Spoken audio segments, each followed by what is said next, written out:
Assalamualaikum warahmatullahi wabarakatuh. Apa kabar Bapak Ibu calon guru penggerak di seluruh Indonesia? Perkenalkan, saya Kiswati, guru TK Budi Utomo, Kelurahan Kalijile, Kecamatan Demak, Kabupaten Demak, Provinsi Jawa Tengah.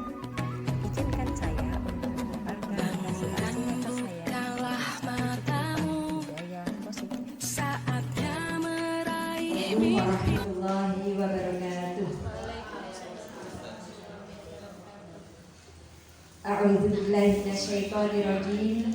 Bismillahirrahmanirrahim. Alhamdulillahirabbil alamin. Assalatu wassalamu ala asyrafil mursalin sayyidina wa maulana Muhammadin wa ala alihi wa sahbihi ajma'in. La haula wala quwwata illa billahil aliyyil azim. Yang kami hormati Ibu Nur Sulistiawati SPDM MSI, Koordinator Wilayah Bidang Pendidikan dan Kebudayaan Kecamatan Demak, Ibu Sri Wahyuni SPDMH selaku Pengawas TK Kecamatan Demak, Bapak Agus Sunaria SPMM, Pendidik KB dan PAUD Kecamatan Demak, dan Ibu Ani Alfiah SPDM PD selaku Ketua Gugus Flamboyan. Tak lupa kepada segenap pengurus dan segenap anggota, baik kepala sekolah dan guru, KB dan TK, gugus PAUD Flamboyan yang berbahagia. Pertama dan yang utama, marilah kita memanjatkan rasa puji syukur kehadirat Allah Subhanahu wa taala biqauli alhamdulillahirabbil alamin, karena pada kesempatan yang baik ini kita dapat bermuajah dalam keadaan sehat walafiat. Salawat dan salam keluarga dan sahabatnya biqauli Allahumma sholli ala sayyidina Muhammad wa ala ali sayyidina Muhammad. Semoga dengan seringnya kita bersalawat, kita diakui sebagai umatnya dan mendapatkan syafaatnya di dunia dan akhirat. Amin. Allahumma amin.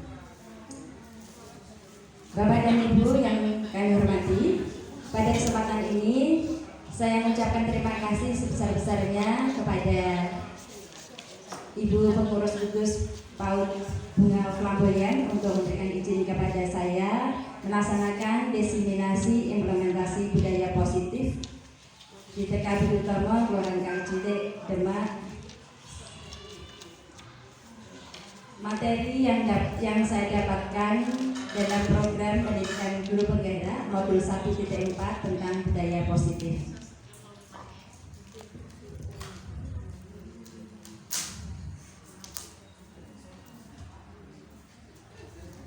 Baiklah Ibu Bapak, bisa mengikuti ya.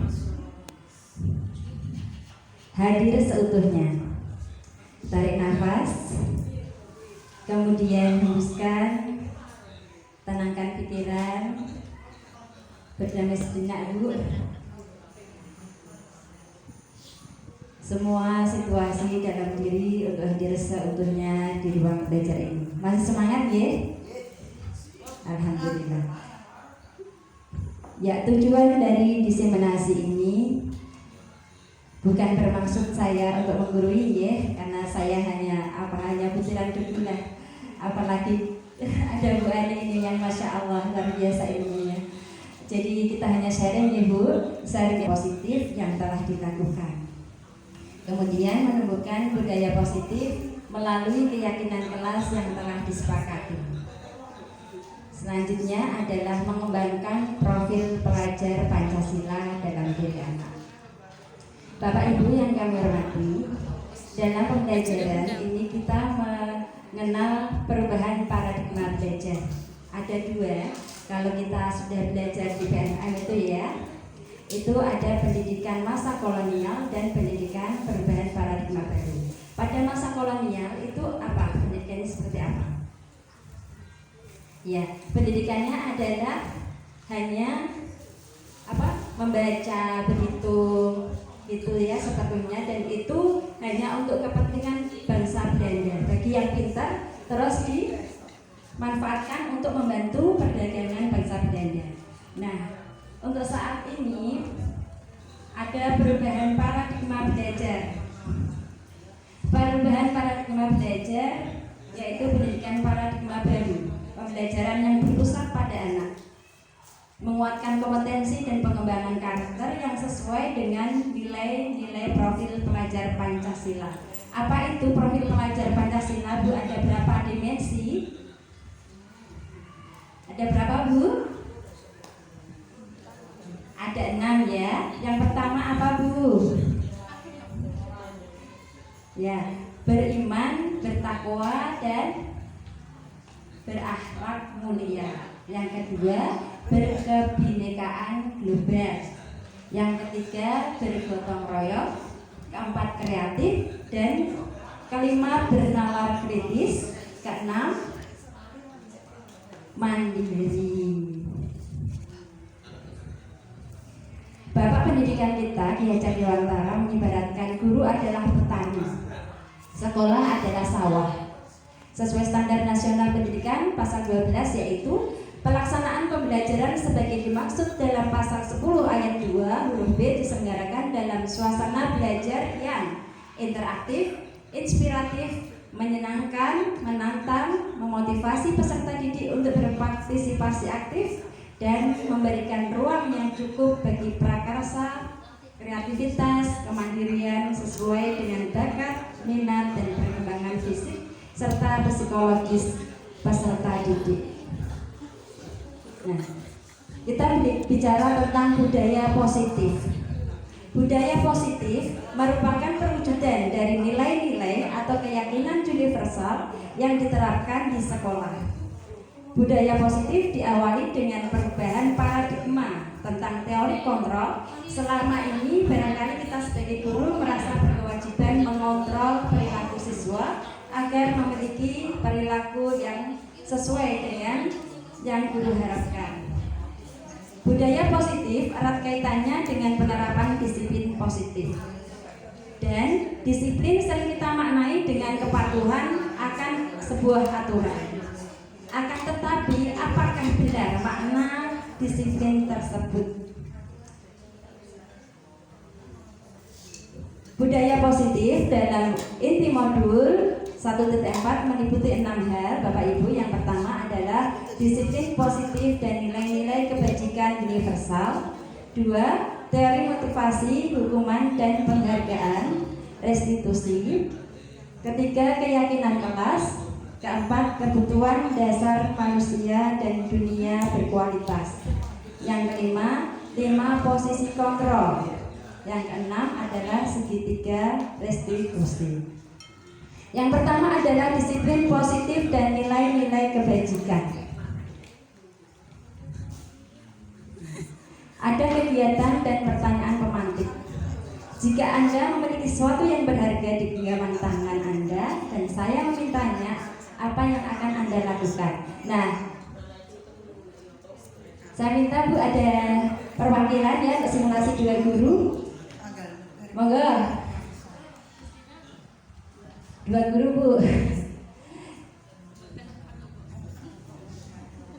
Selanjutnya mengenai disiplin positif. Disiplin positif adalah cara kita mengontrol diri dan bagaimana menguasai diri untuk memilih tindakan yang mengacu pada nilai-nilai yang kita hargai agar tercapai tujuan mulia yang diinginkan. Disiplin positif merupakan unsur utama dalam terwujudnya budaya positif yang kita cita-citakan di sekolah-sekolah kita.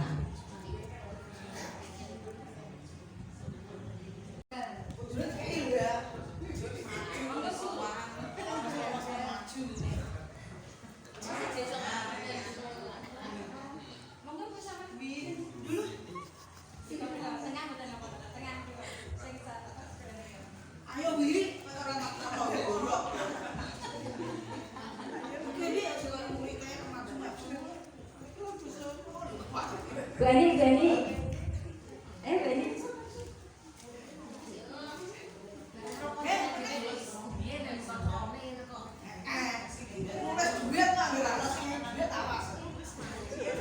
Bu, ditulis rekening pemberian pakai tulis nama yang berharga.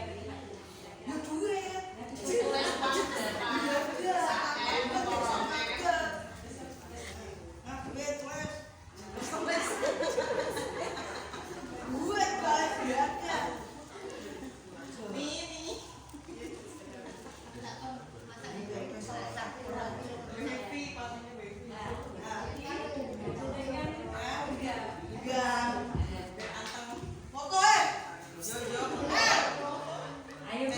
Satu yang mau simulasi, yuk.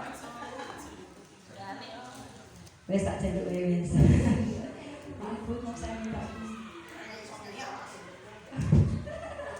Wah, terima kasih, Masya Allah, langsung diberikan deh. Terima kasih ya.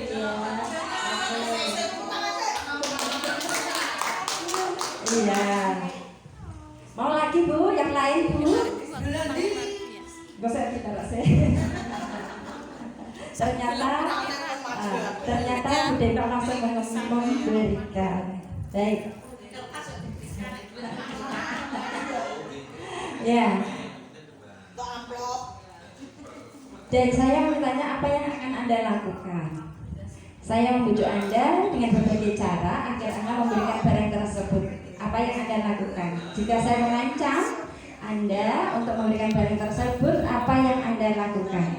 Jawabannya ada pada diri Anda sendiri, mau memberikannya apa tidak. Nah, seperti yang tadi saya simulasikan sama Bu Deno. Ini isinya sehat. Nah, siapa yang bisa mengontrol Bu Deno? Ya Bu Deno sendiri mau memberikan atau tidak. Jadi misalnya sudah sekuat tenaga mempertahankanku, ngasih tak paksa-paksa dia nggak mau, ya saya nggak akan mendapat barang tersebut. Nah, teori dari Dr. William Glasser dalam Control Theory, seorang psikiater dan pendidik, ini menyampaikan ilusi guru mengontrol murid. Ilusi bahwa semua penguatan positif, efektif, dan bermanfaat. Ilusi bahwa kritik dan membuat orang bersalah dapat menguatkan karakter. Ilusi bahwa orang dewasa memiliki hak untuk memaksa. Nah, ini perbedaan paradigma stimulus respon dan teori kontrol. Stimulus respon, realita atau kebutuhan kita sama. Sedangkan teori kontrol menyebutkan bahwa realitas kebutuhan kita berbeda.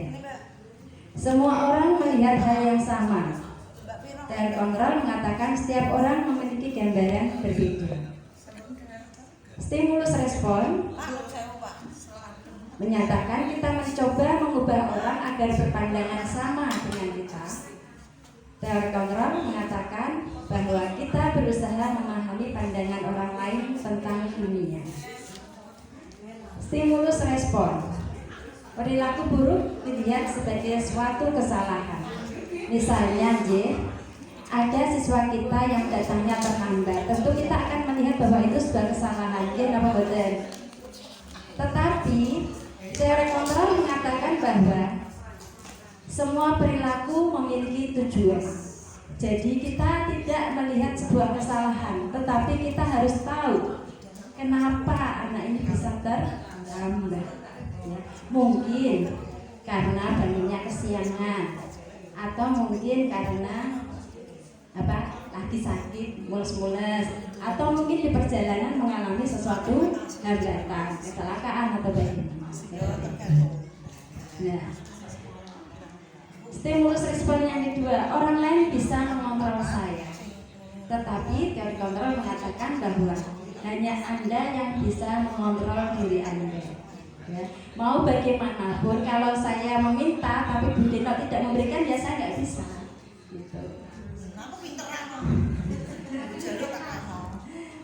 Stimulus respon, saya bisa mengontrol orang lain. Teori kontrol mengatakan Anda tidak bisa mengontrol orang lain. Stimulus respon yang selanjutnya, pemaksaan ada pada saat bujukan gagal. Teori kontrol, kolaborasi dan konsensus menciptakan pilihan-pilihan baru. Stimulus respon, model berpikir menang atau kalah. Tapi teori kontrol mengatakan model berpikir menang. Saya nggak mau, ya nggak mau, nggak akan. Tapi kalau stimulus respon, aku ini menang kalah, ya gitu. Selanjutnya mengenai disiplin positif. Disiplin positif adalah cara kita mengontrol diri dan bagaimana menguasai diri untuk memilih tindakan yang mengacu pada nilai-nilai yang kita hargai agar tercapai tujuan mulia yang diinginkan. Disiplin positif merupakan unsur utama dalam terwujudnya budaya positif yang kita cita-citakan di sekolah-sekolah kita. Ya. Apa itu motivasi, Ibu? Motivasi adalah dorongan, ya, dorongan yang ada pada diri sendiri untuk melaksanakan tujuan tertentu tanpa adanya hukuman dan penghargaan, ya. Ada dua jenis motivasi, yaitu motivasi yang bersifat eksternal dan motivasi yang bersifat motivasi intrinsik, yaitu yang dari dalam. Kalau motivasi eksternal itu yang dari luar. Ya. Seseorang untuk melakukan apa ini nilai ini ada dua, ya. Untuk menghindari ketidaknyamanan atau hukuman itu motivasi eksternal, dan untuk mendapatkan imbalan atau penghargaan dari orang lain itu motivasi eksternal. Tapi yang intrinsik adalah untuk menjadi orang yang mereka inginkan dan menghargai diri sendiri dengan nilai-nilai yang mereka percaya.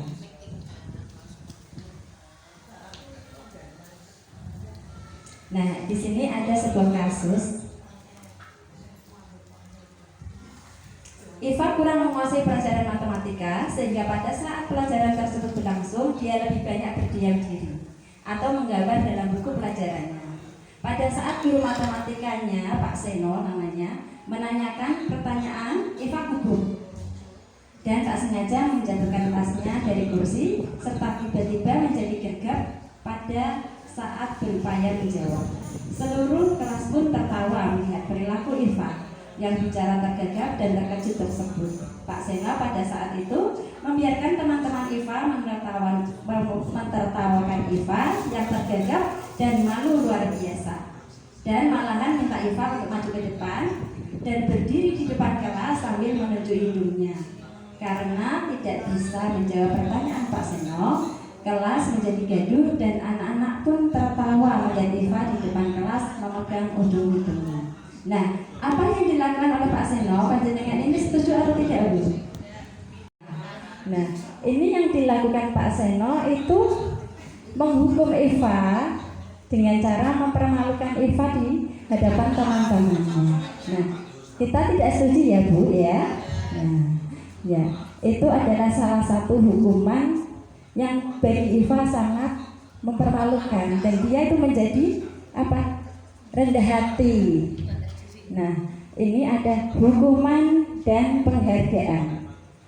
Penghargaan maupun hukuman adalah cara-cara mengontrol perilaku seseorang yang menghancurkan potensi untuk pembelajaran yang sesungguhnya. Kok bisa, ya? Nah, hukuman memang, ya, tapi kok penghargaan kok bisa menghancurkan potensi? Hadiah itu juga, ya, Bu, ya. Kok bisa?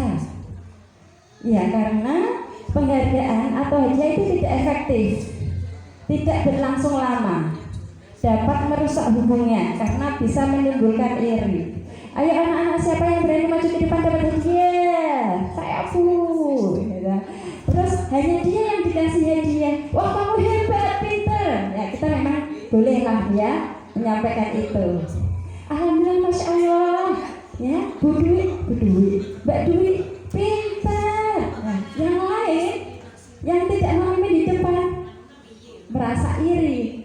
Aku lagi ngomong Bu Guru, ya, aku nggak hebat. Nah, ini adalah penghargaan yang termasuk hukuman. Maka dari itu, caranya bagaimana, Bu? Supaya kita memberikan penghargaan, memberikan motivasi kepada anak itu tanpa membuat rasa iri temannya. Ya, kita tepuk tangan, ya. Alhamdulillah sudah bisa. Tepuk tangan buat kita semuanya. Anak-anak soleh semuanya pintar. Yang lain juga dilibatkan, Bapak Ibu, ya. Jangan fokus pada satu. Ya. Kemudian penghargaan dapat mematikan kreativitas. Ya, dia akan kreatif jika ada hadiahnya. Tetapi kalau tidak hadiahnya, nggak jadi kreatif, nggak mau. Kamu nggak mau, nggak ada hadiahnya. Ya. Kemudian menghukum dengan sistem ranking. Pada saat penerimaan rapor, mungkin yang ada guru sekolah yang ranking 1, 2, 3 itu juga termasuk hukuman sebenarnya. Ya, jadi mari kita mencoba hilangkan. Yang di TK kayaknya nggak ada ranking ya. Ya, yang di tingkat yang lainnya kok ada. Nah ini dicoba untuk bisa dihilangkan sehingga motivasi yang timbul itu dari dalam dirinya. Ya, pengen pintar, pengen ini dari dirinya, tapi tidak karena semata-mata biar dapat ranking 1. Nah, dan penghargaan ini bisa dikatakan merampas hak menghargai dirinya. Ini termasuk identitas gagal. Hukuman, konsekuensi, dan restitusi. Tindakan terhadap suatu pelanggaran namun dengan cara yang berbeda. Ya, hukuman bersifat satu arah dari pihak guru yang memberikan dan murid hanya menerima suatu hukuman tanpa melalui suatu kesepakatan. Jadi sepihak saja ya dari guru atau pengarahan dari pihak guru, baik sebelum dan sesudahnya.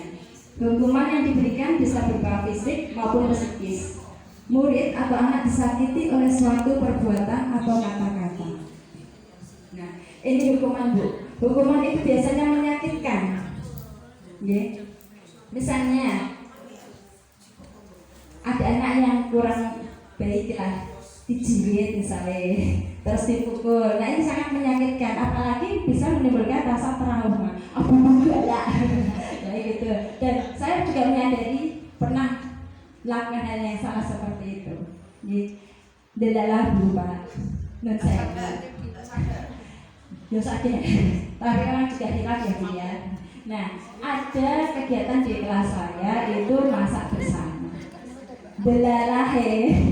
Ada anak yang mainnya aktif banget ya. Tapi kita juga merasa untuk keamanan siswa lah. Di sini ada gorengan yang panas lagi goreng apa? Tempe, terus masak bayam. Nah, di situ ada anak yang aktif banget. Ada topik-topik dilempar-lempar, masya Allah. Nah, sini guru boleh masih juga.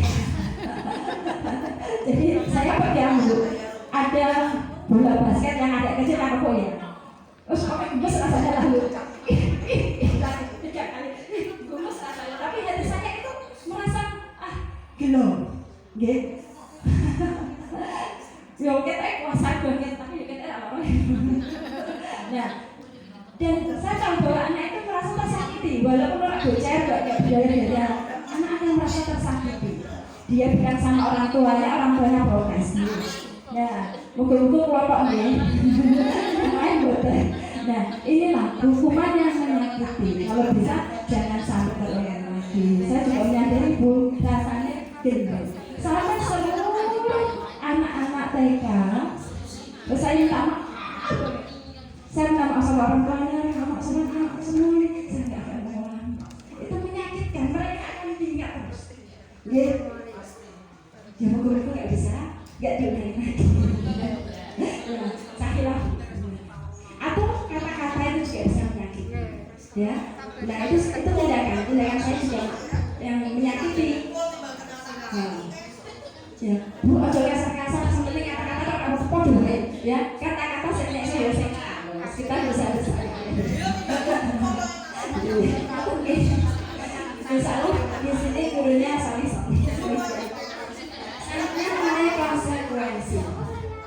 Konsekuensi ini sudah terencana ya, atau sudah disepakati, sudah dibahas oleh anak dan guru. Umumnya bentuk konsekuensi dibuat oleh pihak guru di sekolah dan murid mengetahuinya. Ya, seandainya ada anak yang coret-coret ya, jadi kotor, konsekuensinya bagaimana? Ya dibersihkan. Ada anak yang menumpahkan minuman, konsekuensinya ya itu ya. Nah, itu konsekuensi saling tahu. Pada konsekuensi murid tetap dibuat tidak nyaman tapi untuk jangka waktu yang pendek. Ya, tapi tadi yang hukuman jangka waktu yang lama itu anak akan mengingat. Zaman ini kayak Bu, zaman itu kita masih sekolah. guru kan gak bilang ya. Desa aku saat ini kayaknya apa betul sudah bertahun-tahun puluhan tahun bahkan itu kita masih mengingat. Iya, saya disuruh berdiri di depan kelas karena tidak membawa buku, masih ingat. Gitu. Tidak bisa menjawab pertanyaan itu ya. Ada guru yang terus mengukur ya ini jangka waktunya panjang kalau hubungan. Gitu ya. Sekarang mengenai restitusi. Restitusi adalah proses menciptakan kondisi bagi murid untuk memperbaiki kesalahan mereka. Ini ya proses itu yang penting. Sehingga mereka bisa kembali pada kelompok mereka dengan karakter yang lebih kuat. Ya. Nah, sekarang kita lanjutkan tentang identitas gagal dan identitas sukses. Tadi kita sudah bicara tentang hukuman, penghargaan, konsekuensi, dan restitusi. Nah, disiplin dengan hukuman itu termasuk dalam identitas gagal. Sedangkan yang termasuk identitas sukses adalah konsekuensi dan restitusi. Ya. Mari kita simak bersama tentang hukuman. Suatu yang menyakitkan harus terjadi. Adanya ketidaknyamanan, sementara konsekuensi sesuatu harus terjadi. Restitusi merupakan pilihan. Konsekuensi tidak nyaman untuk murid tapi untuk jangka waktu yang pendek. Tapi kalau hukumannya jangka panjang. Kalau restitusi adalah menguatkan murid dalam jangka waktu yang panjang juga.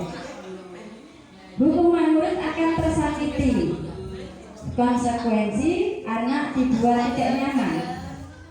Restitusi murid atau anak mendapatkan penguatan. Hukuman perilaku pasif agresif meningkat. Sistem tidak akan berjalan bila murid tidak takut.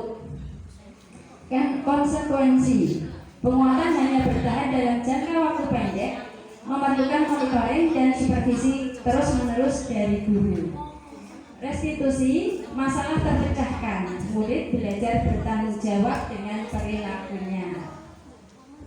Hukuman perilaku hanya pada sebuah institusi, tidak berlanjut pada kehidupan nyata.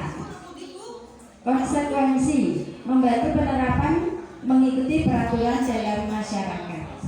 Restitusi fokus pada pemecahan masalah dalam jangka waktu panjang. Kalau hukuman, peraturannya adalah kamu harusnya itu harus ada suatu pemaksaan. Sedangkan konsekuensi, apa peraturannya? Mampukah kamu melakukannya? Seperti itu. Terima kasih. Tentang restitusi, apa yang kamu yakini? Apa yang bisa kamu lakukan untuk memperbaiki masalah ini? Hukuman, murid atau anak membenci peraturan. Konsekuensinya adalah murid menghormati peraturan. Restitusi, murid atau anak menghormati dirinya dan orang lain. Kita lanjutkan ya Bu. Nah, kalau hukuman ini sifatnya negatif ya. Awas kalau kamu lakukan lagi ya. Nanti awas kamu, itu negatif.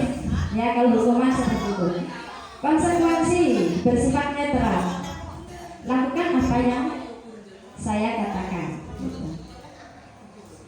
Kemudian tentang restitusi itu sifatnya positif. Apakah hal ini yang sesungguhnya ingin kamu lakukan? Hukuman model paksaan.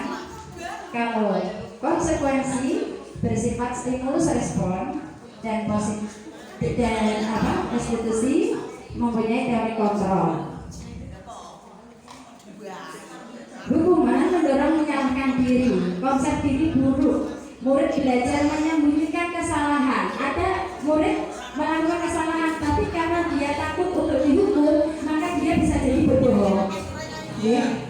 Dan dia melakukan kesalahan karena takut. Ini siapa ya yang tadi meletakkan barang kok nggak mau mengembalikan? Bukan aku. Nah itu. Nah dia menyembunyikan kesalahan.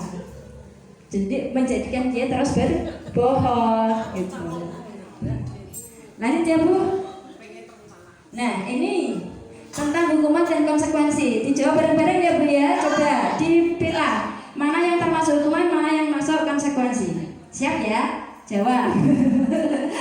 Mencatat 100 kali di dalam buku dengan kalimat saya tidak akan terlambat lagi. Ya, hukuman. Lari mengelilingi lapangan basket 2 kali karena terlambat hadir ke sekolah. Hukuman. Betul Bu? Betul. Ya. Just. Membersihkan coretan yang dibuatnya di meja tulis. Konsekuensi karena perbuatannya, jadi dia harus bertanggung jawab. Murid diminta untuk push up 15 kali karena tidak menggunakan masker di sekolah.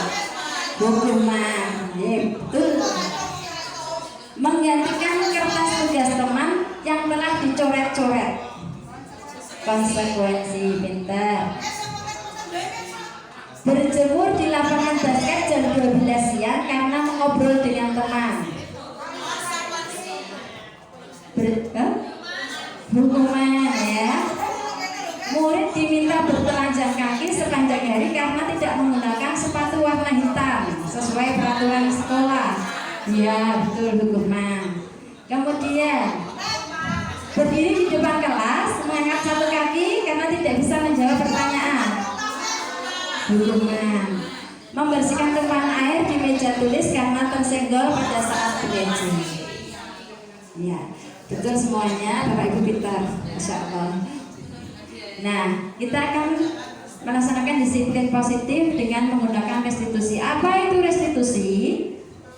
Monggo dibaca bareng-bareng dulu. Proses menciptakan kondisi bagi murid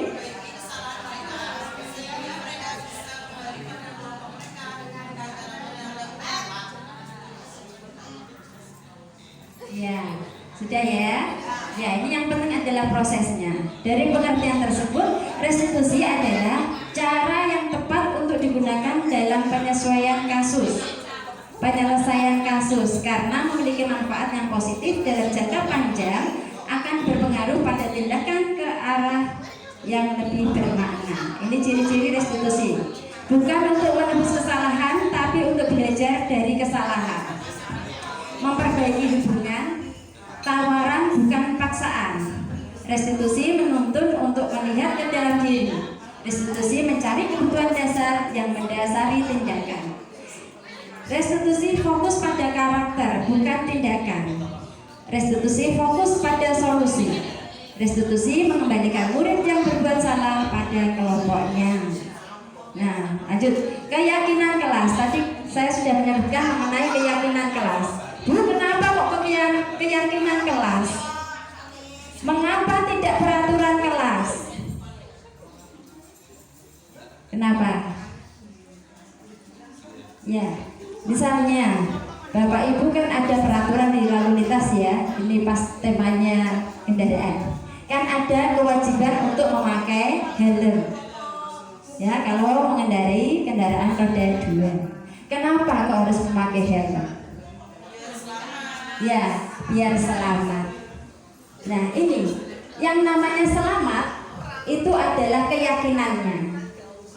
Dan peraturannya adalah memakai helm. Inilah perbedaannya antara peraturan dan keyakinan. Gitu. Misalnya anak harus hadir tepat waktu. Ini namanya peraturan apa keyakinan? Peraturan. Keyakinannya adalah disiplin ya.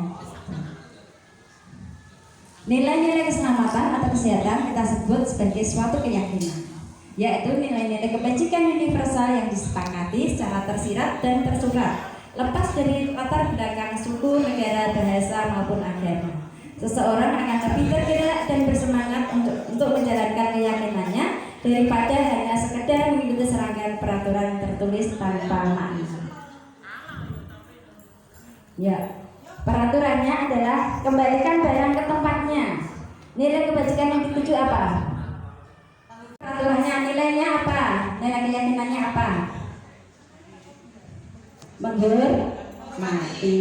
Hadir di sekolah 15 menit sebelum pembelajaran dimulai. Disiplin. Dilarang melakukan kekerasan. Saling menghargai, menyayangi ya. Dilarang menggunakan narkoba. Keyakinannya adalah kesehatan. Bergantian atau menunggu giliran. Ya. Dilarang merokok. Kesehatan ya. Gunakan masker. Kesehatan. Berjalan di kelas dan koridor. Keamanan. Nah, Bu, apa yang Anda lakukan? Gak tahu mana Ya. Oh iya, betul sekali, betul. Nah, kalau kita melaksanakan restitusi, betul apa yang dikatakan Ibu ya, anak tersebut disendirikan di panggil, kemudian dinasehati. Nah, kenapa? Kok kata teman-teman, kamu suka memaksa untuk meminta berkahnya temanmu? Saya lapar, Bu. Loh, ya Ibu tahu kamu lapar. Itu adalah kebutuhan manusia ya. Kebutuhan apa? Kebutuhan bertahan hidup yang namanya makanan ya. Nah, ya, ini berarti Doni sedang apa? Memberikan kebutuhannya, yaitu bertahan hidup. Dia lapar, butuhkan makanan. Nah, kenapa dengan cara memaksa? Ini dinasehati. Ya, Ibu tahu kamu lapar. Tetapi apakah yang dilakukan Doni itu sudah benar apa salah? Sudah sesuai dengan keyakinan kita tidak? Ya, kalau di sekolah sudah dibuat peraturan atau keyakinan tidak, Bu. Nah, terus bagaimana upaya kamu untuk memperbaiki kesalahan kamu? Saya minta maaf, saya nggak ulang lagi. Terus kalau kamu lapar berarti bagaimana supaya tetap kenyang? Membawa bekal sendiri, Bu. Ya, gitu. Nah, kita lanjut untuk mengenal kebutuhan dasar manusia. Ada 5 dasar kebutuhan manusia. Kebutuhan bertahan hidup seperti kesehatan, rumah, makanan, dan proses reproduksi. Kebutuhan kasih sayang dan rasa diterima. Menerima kasih sayang dan kebutuhan untuk merasa menjadi bagian dari suatu kelompok. 3. Penguasaan, yaitu kekuatan untuk mencapai sesuatu, menjadi kompeten, menjadi terampil, diakui atas prestasi dan keterampilan kita, didengarkan dan memiliki rasa harga diri. Kesenangan, yaitu kebutuhan untuk mencari kesenangan, bermain dan tertawa. Misalnya ya Bu ya, di kelasnya Bu Deno ada anak yang ramai sendiri, bermain sendiri. Itu kenapa? Karena ya mungkin anak tersebut sedang membutuhkan, ada kebutuhannya yang ingin dipenuhi, yaitu apa? Kesenangan ya. Nah, ada kebutuhan kebebasan, yaitu kebutuhan akan kemandirian, otonomi, memiliki pilihan dan mampu mengendalikan arah hidup seseorang. Kebutuhan dasar manusia. Ya, kita lanjutkan. Tahun ini Dimas genap berusia 17 tahun. Ia senang sekali ketika ayahnya mulai mengajarkan cara menyetir mobil. Setiap akhir pekan ia berlatih menyetir. Ia terlihat senang sekali berlatih sampai akhirnya ia bisa menyetir mobil dengan baik dan lancar. Ketika ibunya bertanya pada Dimas, apa yang membuat ia ingin bisa menyetir mobil? Ketika jawaban Dimas adalah seperti ini. Kebutuhan apa yang ingin dia penuhi? Jawaban Dimas, aku merasa bangga dan keren. Nah, itu penguasaan. Biar bisa jalan-jalan naik mobil sama teman-temanku. Itu kebutuhan kasih sayang dan rasa diterima. Aku senang bisa pergi ke tempat-tempat yang aku suka. Itu kebutuhannya adalah kebebasan. Menyetir mobil itu seru. Nah, ini kebutuhan kesenangan. 5 posisi kontrol. Bapak Ibu, untuk melaksanakan restitusi kita bisa mengenal 5 posisi kontrol. Apakah kita sebagai penghukum, pembuat rasa bersalah, sebagai teman, pemantau, atau sebagai manajer? Apa yang dimaksud menjadi penghukum? Nada suaranya biasanya tinggi, mata melotot, dan menunjuk-nunjuk. Membuat merasa bersalah biasanya rendah. Adik, kamu bagaimana ya? Kamu sudah berjanji pada ibu tidak akan terlambat lagi. Kenapa? Ya, saya kecewa sama kamu, ibu benar-benar kecewa sekali. Kalau sebagai teman, nah ini nadanya ramah, akrab ya. Ayolah Adi, bagaimana sih kamu? Kamu terlambat ya? Dan nggak apa-apa, silakan masuk saja. Besok saya terlambat ya. Nah ini sebagai teman ya. Kalau pemantau, suaranya datar, bahasa tubuhnya formal. Adi, tahu kan kamu jam berapa kita mulai? Ini karena kasusnya Adi terlambat ke sekolah. Tahu Pak, kamu terlambat 15 menit. Apa kamu sudah mengerti konsekuensi harus dilakukan bila terlambat? Paham Pak, saya harus tinggal di kelas dan pada jam istirahat dan mengerjakan tugas ketinggalan saya. Ya benar, nanti pada saat jam istirahat kamu harus tinggal di kelas untuk menyelesaikan tugas yang tertinggal dari saya. Saya tunggu. Nah ini nanti ada videonya, saya putarkan ya. Selanjutnya, kalau kita sebagai manajer, nada suaranya tulus, bahasa tubuhnya tidak kaku dan mendekat ke murid. Adi, apakah kamu mengetahui jam berapa sekolah dimulai? Tahu Pak, jam 7. Ya, kamu terlambat. Kira-kira bagaimana kamu akan memperbaiki masalah ini? Saya bisa menanyakan teman saya Pak, untuk menegur, untuk mengejar tugas yang tertinggal. Baik, itu bisa dilakukan. Apakah besok akan ada masalah untuk kamu agar bisa hadir tepat waktu di sekolah? Tidak Pak, saya hadir tepat waktu. Baik, saya hargai usahamu untuk memperbaiki diri. Bagaimana perasaan murid diperlakukan seperti ini Bu? Gak ada rasa malu ya. Jadi dia berusaha untuk memperbaiki dirinya dengan kesadaran dirinya. Nah, ini 5 posisi kontrol. Itu tadi bahasa dari gurunya. Jika sebagai penghukum membuat orang bersalah, sebagai teman, pemantau atau manajer, dan kita berusaha untuk bisa menyelesaikan permasalahan itu dengan segitiga restitusi. Nah, ada 3 langkah dalam segitiga restitusi, yaitu validasi kebutuhan, menstabilkan identitas, dan menanyakan keyakinan. Contohnya menstabilkan identitas. Ya, jika ada anak yang bersalah, bisa kita katakan ya setiap orang pasti pernah melakukan kesalahan. Kamu bukan satu-satunya orang yang pernah bersalah kok. Nah, tapi untuk validasi kebutuhan, karena kita menyadari ada 5 dasar kebutuhan manusia, kamu tentu punya alasan mengapa melakukan itu. Adakah cara yang lebih efektif untuk mendapatkan apa yang kamu butuhkan? Bisa yang ketiga, yaitu dengan menanyakan keyakinan. Nilai-nilai apa yang telah kita sepakati?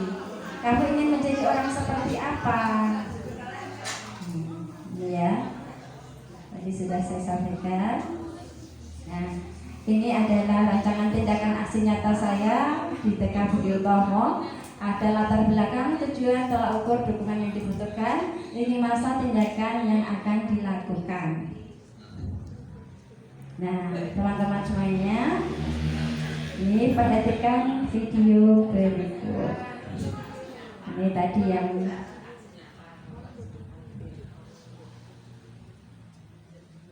videonya yang tadi saya sampaikan, ada 5 posisi kontrol. Apakah kita sebagai penghukum, teman, pemantau, pembuat rasa bersalah, atau sebagai manajer? Suaranya kurang kenceng ya.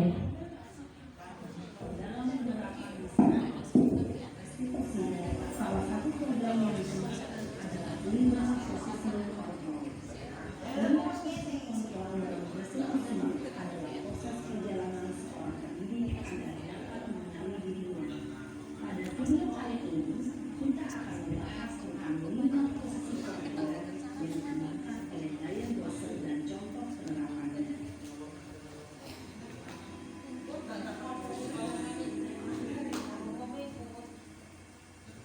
Lima posisi kontrol itu adalah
biasanya berbicara dengan nada tinggi, menghardik, menunjuk-nunjuk, menyakiti, dan menyindir. Hukuman bisa berupa fisik maupun psikis. Ibu dan bapak guru hebat. Dampak yang terjadi pada murid ketika guru berada pada posisi penghukum adalah murid cenderung akan memberontak, bahkan melakukan dendam.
Maaf sekali. Ya sudah, lain kali jangan bikin ibu susah lagi ya nak ya. Ibu tidak akan kuat lagi kalau ngomong begini terus. Bisa jantungan kalau ibu tegur bapak kepala sekolah. Sana cepat kelas. Maaf ya Bu. Maaf sekali. Posisi pembuat rasa besar berbicara dengan nada tinggi, cenderung menunduk. Namun kata-kata yang diutarakan membuat murid merasa menjadi orang yang gagal, memandang buruk dirinya sendiri, merasa tidak berharga, dan tidak sanggup membahagiakan orang lain. Ketika guru mengambil posisi pembuat rasa bersalah, murid akan menganggap dirinya yang bersalah dan ia akan menyimpan emosi negatif tersebut di dalam dirinya.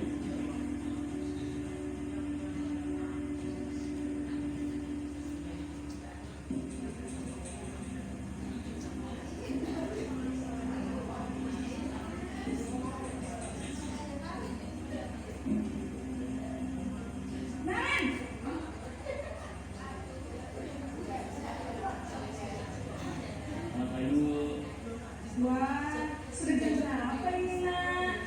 Terlambat lagi ya sayang. Iya Bu. Habis ibu saya membangunkan saya Bu. Kamu malah menyalahkan ibu kamu. Kamu bukannya anak yang larinya paling kencang. Kok terlambat sih? Iya Bu. Saya memang terlambat bangun tadi. Jadi biarpun saya lari kencang, tetap nggak kenyang Bu. Ya sudah sana. Nanti lain kali larinya lebih kencang lagi ya. Biar gak terlambat lagi. Bikin seneng ibu. Demi ibu. Bisa kan? Bisa lah Bu. Ya sudah sana masuk kelas. Ibu beresin urusan absen kamu. Kamu ini ada-ada saja. Dalam posisi teman, guru berbicara dengan nada suara ramah, akrab, cenderung bersenda gurau untuk menjaga suasana tetap santai. Murid akan merasa senang, aman, dan akrab dengan guru. Identitas yang tercipta adalah identitas sukses atau berhasil. Namun, perlu diingat, karena ini masih dorongan eksternal, maka ada faktor ketergantungan dari murid kepada orang tertentu. Di sini, guru absennya, sehingga di lain waktu, murid bisa berperilaku baik, namun hanya kepada orang-orang tertentu saja.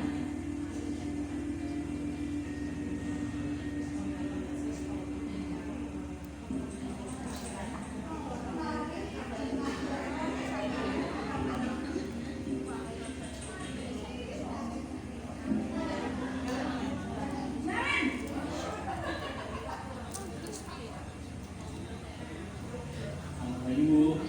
Naren, apa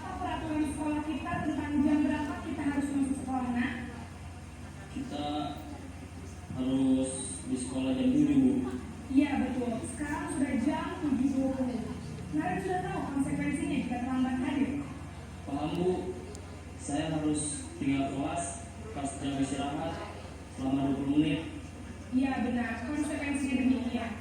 Jadi nanti jam 9.30 pas istirahat, kamu harus tinggal di kelas, kerjakan tugas tambahan untuk ketinggalan kamu, ya? Baik Bu. Posisi pemantau mengandalkan penghitungan atau data untuk mengontrol murid.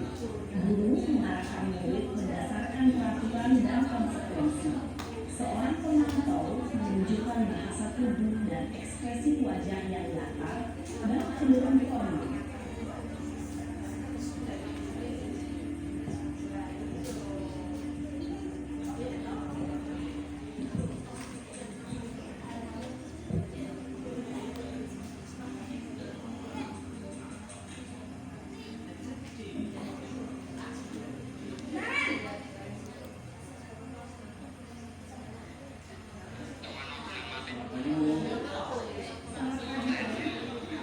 Maaf Bu, saya terlambat. Iya, sekolah masuknya jam 7, sekarang sudah jam 7.20. Jadi sekarang bagaimana nih, Karen? Maaf Bu, saya lupa saya semalam. Baiklah, menurut kamu, keyakinan sekolah yang mana yang perlu kamu tingkatkan? Menghargai diri sendiri dan orang lain mungkin Bu. Setuju. Jadi, apakah Nara meyakini prinsip saling menghormati tersebut? Iya Bu, saya meyakininya. Apakah Nara bersedia memperbaiki masalah keterlambatan ini? Bersedia Bu. Bagaimana kamu akan memperbaiki masalah keterlambatan ini? Saya akan coba untuk tidak lupa menyetel alarm saya Bu. Baik, kalau Nara kamu terlambat di rumah, ada orang yang kira-kira bisa bantu mengingatkan tidak? Ada Bu, kata saya, Kak Emma. Ada lagi selain KM? Selain Kak Emma, ada ibu saya. Baik, jadi yang mengingatkan Nara adalah Kak Emma dan ibu kamu ya? Kira-kira akan mulai start alarm kapan nih, Naren? Setelah pulang sekolah, akan segera saya lakukan. Baik, jadi Naren akan setel alarm untuk bangun besok pagi dan akan diingatkan oleh kakak dan ibu dan Naren ya. Ada lagi yang mungkin perlu dilakukan, Naren? Agar tidak terlambat bangun lagi. Tidak ada Bu. Baik, Naren. Terima kasih untuk kerjasama kamu. Sekarang kamu perlu kembali ke kelas untuk belajar. Baik Bu, terima kasih. Posisi manajer adalah posisi kontrol yang disarankan untuk membimbing murid memiliki sikap disiplin yang positif, yaitu murid yang mandiri, bertanggung jawab, dan dapat memecahkan masalah. Tujuan dari posisi ini adalah agar murid dapat berefleksi atas tindakannya. Guru akan lebih tulus memberikan pertanyaan-pertanyaan bermakna, sehingga membuat murid dapat belajar dari kesalahannya dan mencari sebuah solusi untuk menyelesaikannya. Ibu dan bapak guru hebat, setelah mengamati adegan kelima posisi kontrol tadi, kira-kira posisi mana yang paling ideal? Posisi mana yang dapat menunjang motivasi intrinsik murid? Ya, tentu posisi manajer. Posisi ini memang posisi ideal yang ingin dituju setiap pendidik. Pada posisi inilah, guru dapat menerapkan disiplin positif yang berpihak pada murid, yang memerdekakan murid. Perjalanan seorang pendidik tentunya tidak mudah untuk sampai pada posisi seorang manajer. Namun, tujuan kita pasti, yaitu menciptakan murid-murid yang mandiri, merdeka, dan bertanggung jawab. Semoga penggambaran 5 posisi kontrol yang telah diperlihatkan ini dapat menjadi ajang refleksi bagi kita semua, agar dapat terus mengasah dan menerapkan disiplin positif yang memerdekakan murid. Mari terus berlatih dan bersemangat. Selamat menerapkan. Salam dan bahagia, ibu dan bapak guru hebat. Ya baik, ibu guru semuanya tadi sudah menyimak ya videonya. Bagaimana Bu, Pak? Sudah paham ya? Ya. Kira-kira posisi kontrol yang mana yang ingin kita terapkan? Atau yang selama ini sudah panjenengan terapkan di sekolah? Biasanya apa? Mungkin hukuman ya pernah ya, sebagai teman juga pernah, sebagai penonton mungkin pernah. Nah, dalam budaya positif ini kita diharapkan untuk bisa menjadi seorang dalam posisi kontrol sebagai manajer, ya. Nah, selanjutnya Bapak Ibu, siapa yang berani untuk memberikan simulasinya? Ya, satu sebagai guru, yang satunya sebagai murid yang sedang melakukan kesalahan. Ayo Bu, monggo Bu. Sebagai contoh saja, ya. Kira-kira biasanya panjenengan bagaimana? Monggo. Bu Dima sama Bu Vira. Sebisanya tidak apa-apa, kita mau dalam posisi kontrol yang mana? Besok bisa kita mempelajari 5 posisi kontrol ini. Mari kita berupaya untuk mencapai pada posisi manajer, ya. Memang ini agak sulit tapi kita bertahap, ya. Bapak Ibu, sampai di sini apa yang bisa saya sampaikan, ya. Selanjutnya adalah sesi tanya jawab. Apabila ada yang ditanyakan, yang bersilakan. Mangga Bu. Maaf ya Bu Kis, tadi ada adegan guru galak. Tapi sekarang kelihatannya sudah tidak ada guru galak. Meskipun utangnya gak kebut, tidak kena galak. Ini sing ajar karo muridnya. Karena murid di sekolahan itu, kalau anak-anak usia dini itu seperti anak kita sendiri. Jadi nggak ada lagi kalimat guru galak. Untuk materi, Bagus sekali apa yang disampaikan oleh Bu Dina. Sekarang sudah nggak ada ya guru galak, ya. Alhamdulillah semuanya Bu Guru di sini sudah mengetahui apa yang menjadi tugas guru dan bisa memposisikan diri bagaimana, ya, mendidik putra-putri kita menjadi anak-anak yang baik dan seperti yang kita dambakan, yaitu menjadi profil pelajar Pancasila. Semoga kita bisa mengimplementasikan ilmu yang sudah kita dapatkan di sekolahnya masing-masing. Matur suwun. Terima kasih atas segala perhatian, dan saya mohon maaf apabila ada kata yang kurang berkenan di hadapan semuanya. Terima kasih sudah menyempatkan waktunya. Sekali lagi, mudah-mudahan apa yang kita dapatkan bisa bermanfaat. Amin. Akhir kata, wassalamualaikum warahmatullahi wabarakatuh.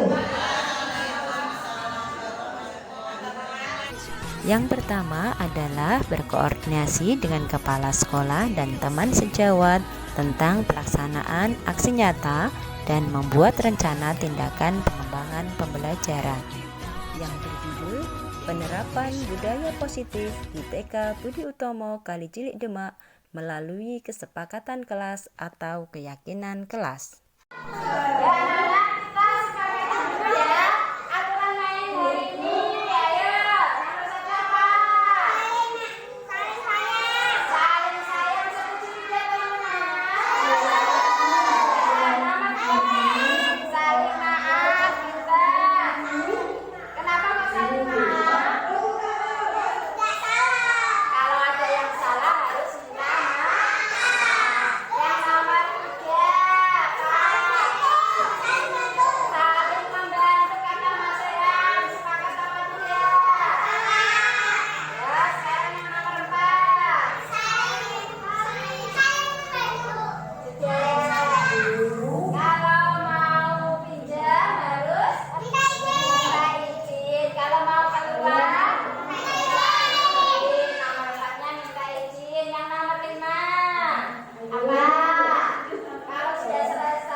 Berikut ini adalah keyakinan kelas yang telah disepakati bersama siswa TK Budi Utomo kelompok B.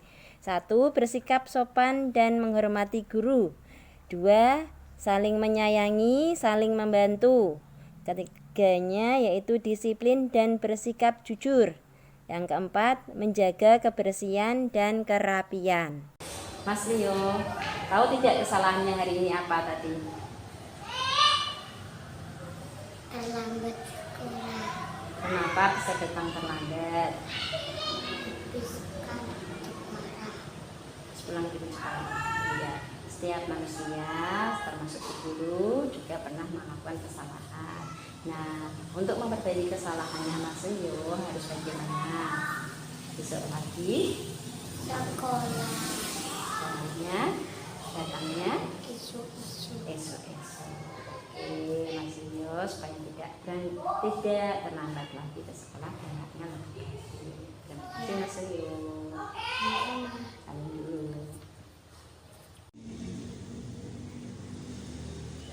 Terima kasih Bu Keswati hari ini yang telah menyampaikan aksi nyatanya di Gugus Flamboyan dengan judul Budaya Positif. Mudah-mudahan dapat menginspirasi dari guru-guru anggota Gugus Flamboyan yang tercinta ini. Luar biasa dan mudah-mudahan memotivasi kita semua. Sip. Assalamualaikum warahmatullahi wabarakatuh. Perkenalkan, nama saya Magfiratul Hasanah, selaku Kepala Sekolah TK Budi Utomo Kali Cilik Demak, tempat di mana Ibu Keswati mengajar. Saya bangga kepada ibu-ibu guru TK Budi Utomo Kali Cilik Demak yang mempunyai etos kerja yang tinggi. Khususnya, saya bangga kepada Ibu Keswati yang masuk menjadi calon guru penggerak Angkatan 7 Kabupaten Demak. Diseminasi yang dipaparkan oleh Bu Keswati merupakan aksi nyata dalam program Guru Penggerak. Mudah-mudahan pengimbasan ini bermanfaat dan dapat diimplementasikan dalam pembelajaran di TK Budi Utomo Kali Cilik Demak. Semoga diseminasi yang telah disampaikan oleh Bu Keswati dapat menjadi motivasi ibu-ibu guru di TK Budi Utomo dan nantinya anak-anak menjadi lebih disiplin, meningkatkan motivasi siswa untuk lebih semangat belajar, lebih berprestasi, memiliki akhlakul karimah, mandiri, cerdas, kreatif, peduli, dan bahagia. Demikian yang dapat saya sampaikan. Sebelum saya akhiri, saya ucapkan selamat kepada Bu Keswati yang telah melaksanakan diseminasi dengan baik, runtut, lancar, tanpa halangan. Cukup sekian. Wassalamualaikum warahmatullahi wabarakatuh. Bismillahirrahmanirrahim. Assalamualaikum warahmatullahi wabarakatuh. Perkenalkan, saya Ibu Nuzulun Ni'mah, guru di TK Budi Utomo Kali Cilik Demak. Menurut saya, apa yang sudah dipaparkan oleh Bu Keswati mengenai budaya positif itu sangat bagus untuk diterapkan di TK Budi Utomo, terutama mengenai disiplin positif untuk siswa.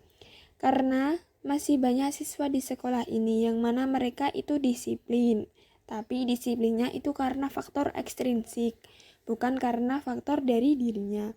Nah, dari sini juga untuk kami sebagai guru itu sangat baik karena kita jadi tahu bagaimana kita memposisikan diri kita kepada siswa.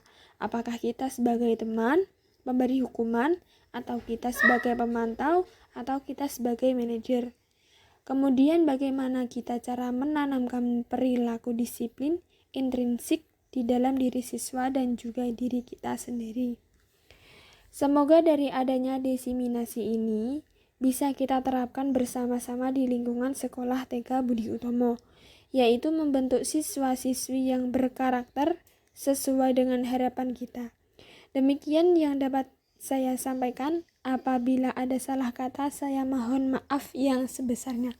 Wassalamualaikum warahmatullahi wabarakatuh. Nama saya Leo.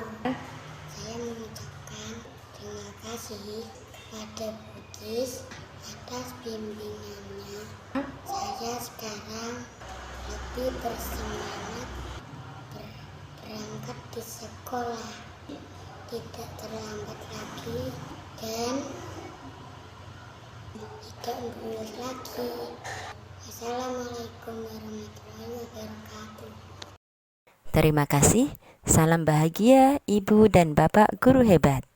Wassalamualaikum warahmatullahi wabarakatuh.